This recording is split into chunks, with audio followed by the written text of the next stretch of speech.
I'm Jaden. I'm going to be your therapist for the brief intervention for SBIRT.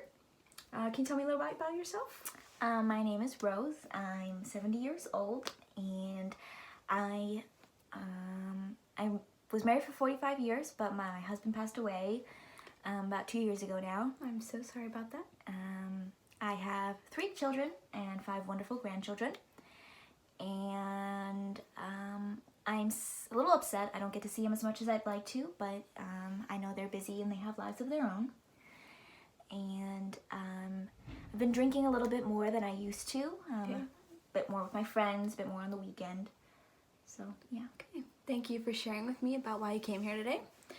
Would it be all right if we take a few minutes to go over the alcohol and drug use screener you filled out when you came here? Yeah. I know talking about alcohol and drugs can be uncomfortable, and I assure you that it's just a normal part of what we do with everyone.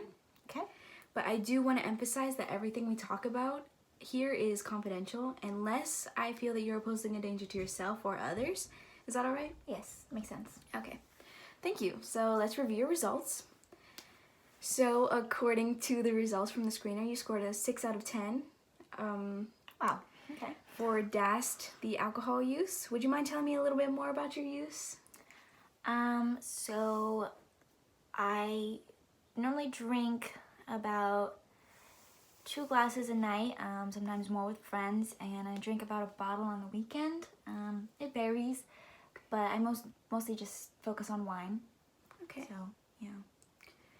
So, according to national risk guidelines, the score puts you at a high risk level.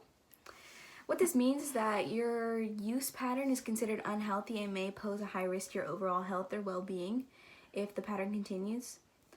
So, now that you are aware of this, how would you say your thoughts are? Like, how do you feel about this? It's a bit concerning. I want to be here for a long time for my grandchildren, my children, so that is a bit scary, I guess. Yeah. Okay, so what I'm hearing is you are concerned for the future with your family and your grandchildren. Is that right? Yes. Okay. So can you tell me what you like about your use? I like the comfort it gives me. It's not been easy with my husband passing, so it gives me something to do with my friends, definitely, and it gives me the comfort and just a feeling of happiness that I don't normally get because of his death and his passing. Okay, so now that we've covered the good parts, or how you feel, what's not so good about your use? Well, I'm an elder in the church, and I feel my use is not appropriate for my religion, and I don't want to be a bad influence to the younger generations in the church. Okay. Are there any costs to your use? For instance, does your use have any effect on your family, your home, social, or work life? My children definitely don't approve of it. They want me to stop drinking so much. And it does have some health problems, I think. I deal with a lot of fatigue, some dizziness, and some pain in my joints. So that's definitely a cost to drinking, I think. Okay, so what it sounds like is your children, your grandchildren, they are kind of on you about your drinking. And you said you're struggling from fatigue, sleeplessness, dizziness, pain in your joints. Yes, I am. And you're worried about thyroid problems and arthritis? Yes, I did put that on the form. I am a bit worried about those. Okay. Is there anything else that you're concerned about? I don't think so. Just the overall drinking and being there for my children and a good influence in my church. Okay.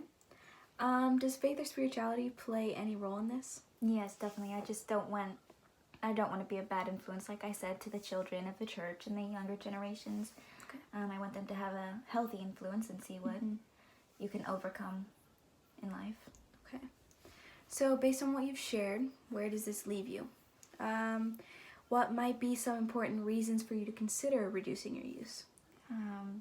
So that I can be here for a long time for my grandchildren and they can have a grandma for a long time. Okay. So using a scale from 1 to 10, how ready would you say you're to make a change? 1 being not ready at all, and 10 being very ready. Say an 8 or a 9. I'm pretty ready. Okay. So why an 8 or a 9? Why not a lower number like 6 or 7? Well, I want to be here for my grandchildren, but also I do enjoy the comfort and the time with my friends that it brings. So it will be hard to give that up, but I know that I need to start making choices to actively change for my family. Okay. So to summarize our discussion, you want to make a change. You want to be here for a long time for your grandchildren. Mm-hmm. You have multiple health issues that you're concerned Yes. about. You want to be a good peer to those in the church system. Is there anything else you would like to add to that? No, I think that covers it. Okay. So what are some steps that you can take to start cutting back on your use? Maybe find other ways to hang out with my friends that don't involve drinking. Mm-hmm. And making sure that I'm not actively buying alcohol, so that I don't have it in the house as a temptation. Okay, so going off of the things that you could do with your friends, what are some things that you could do instead of drinking, do you think? Go play bingo. Okay, yeah, that's good. So how might your faith or spirituality play a role in this? Can it be a source of support for you? during Yeah, this I think change? definitely this church could be a support system for me to help motivate me to change so that I can be there for the younger generation. So I can also refer to you some places that can help you with this problem. Mm-hmm. Can help you make a change Okay. and actively be there for you. Okay. And would it be all right if we scheduled another appointment sometime in the future to follow up with what we discussed today? Yeah, that would be great. Okay, great working with you, Rose. Thank you. You're welcome.